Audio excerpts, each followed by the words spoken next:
Tout d'abord, vous voyez qu'il y a 4 participants, 4 représentants du monde politique qui sont ici sur le podium. Christy Montréal, qui est députée PS, Mathieu Dalle, député écolo, Véronique Ouarou, députée CDH, vous avez déjà entendu dans les débats, Georges-Louis Boucher, qui est délégué général du MR. Et donc en fait, les perturbateurs endocriniens, c'est un sujet qui est assez complexe parce que, comme tout en Belgique, les matières sont divisées. Il y en a un peu plus de 550 qui sont recensés à l'heure actuelle. Et en fait, si vous distinguez les politiques, au niveau du fédéral, c'est l'approche produit. Et donc tout ce qui est protection du consommateur, ce sont des législations fédérales normalement qui doivent prévaloir. La seule chose, c'est que vous vous rendez bien compte que la Belgique étant un très petit marché, ces questions doivent se régler essentiellement au niveau européen. Alors là, pourtant, je suis le seul représentant d'une formation politique francophone au gouvernement fédéral, c'est souvent ce qu'on dit. On dit souvent que sur l'approche produit, par exemple dans les biberons, vous retrouvez dans la composition du biberon des produits qui manifestement sont reconnus comme des perturbateurs endocriniens à l'heure actuelle. Alors vous pouvez prendre une législation qui est uniquement belge en vous disant, et moi je ne suis pas tout à fait contre cette vision des choses, en vous disant que si un pays de la bande a une réglementation qui est plus stricte, ça va forcer les producteurs à prendre la règle la plus stricte, puisque qui peut le plus, peut le moins. Et c'est vrai que jusque-là, le volet santé-environnement, on va certainement aussi en parler, c'est deux milieux, deux mondes qui étaient malheureusement beaucoup trop déconnectés, tant d'un point de vue politique que d'un point de vue des professionnels. Ça pourra aussi reparler certainement de mieux connecter les professionnels entre eux. Parfois, par le prisme wallon, c'est un peu frustrant de pouvoir se dire que si on prend le cas du glyphosate par exemple, eh bien, on a l'agrément qui au fond est pris, et puis la commercialisation du produit en Belgique. Et l'agrément est toujours fédéral. L'agrément est fédéral, l'agrément de la molécule c'est européen, la commercialisation du produit c'est fédéral, et puis la condition d'utilisation c'est la Wallonie. Et donc le ministre, par exemple, de l'Environnement a pris une mesure en disant ben, on va interdire, mais on va toujours le retrouver dans des grandes surfaces, par exemple, dans toutes les jardineries. On va par exemple refermer et les mettre derrière une vitre. Eh bien, le Conseil d'État donne tort en disant mais non, au final, vous ne pouvez pas les protéger. Et donc ça, c'est évidemment. Donc ça veut dire que ce que je veux dire, c'est que pour la région wallonne ou pour les mandataires wallons, parfois c'est un peu frustrant de se dire qu'au fond le levier qu'on a est un peu mince. C'est vrai que dans les parlements, parfois, on se sent un petit peu seul parce que on est beaucoup sollicité, je dirais, par les lobbies inverses à votre volonté ici, qui est de pouvoir avancer vers plus de santé, meilleure protection de l'environnement.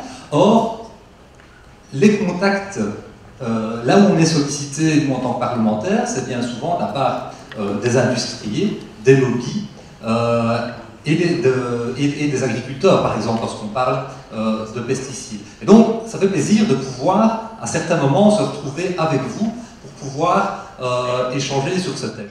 Pour les perturbateurs endocriniens, et ma collègue Mégane Jerkens, qui est présidente de la commission de la santé à la Chambre, qui a déposé des textes de manière à pouvoir avancer et qui malheureusement ne trouvent pas de majorité pour les voter.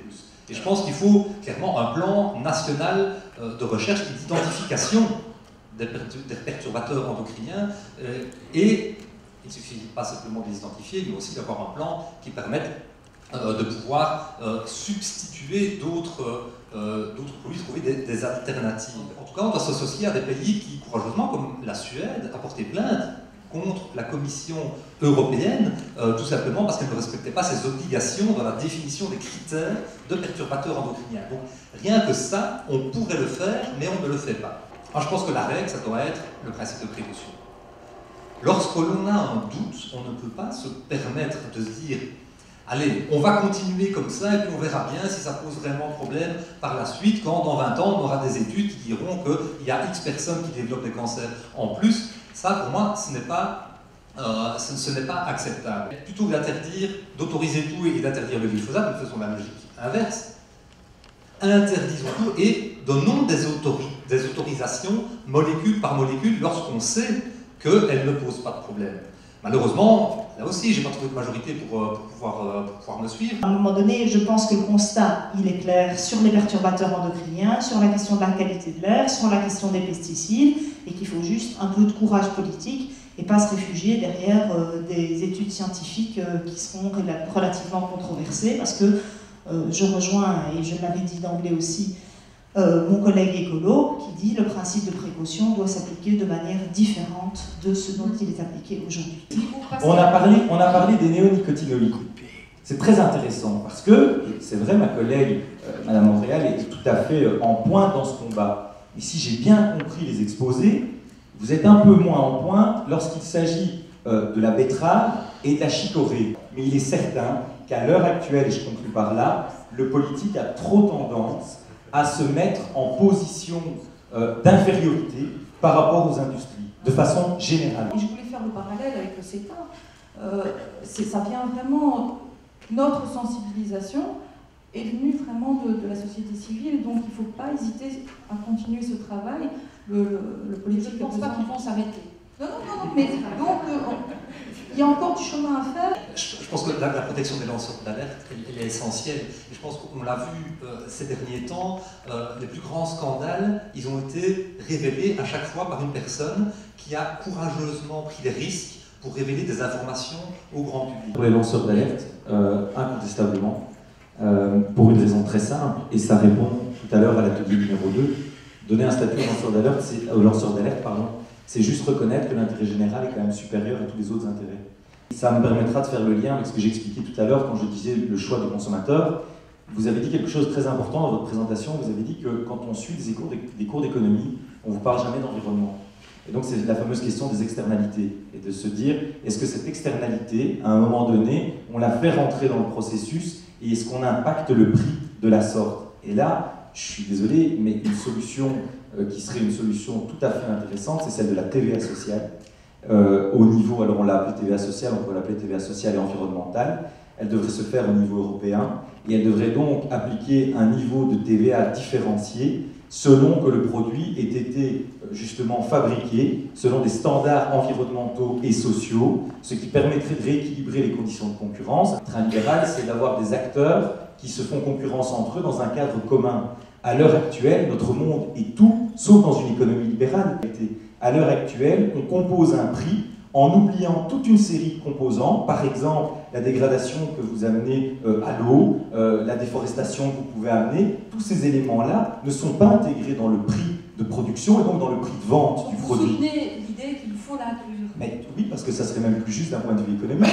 Il n'est pas normal à l'heure actuelle de ne compter dans le prix... Vous allez postuler chez Oxfam. Mais c'est une bonne nouvelle. Non, écoutez, vous savez quoi? Bien, vous découvrez qu'être libéral, c'est être progressiste. Ah non, mais... C'est extrêmement heureux. La dégradation de la santé ou de l'environnement, mais comment est-ce qu'on fait pour que ça n'arrive tout simplement pas? Et là, on est clairement dans une logique libérale qui moi, ne me convient pas. Mathieu, j'ai pas dit ça. Non, j'ai pas dit ça. En tout cas, moi, j'ai pas dit ça.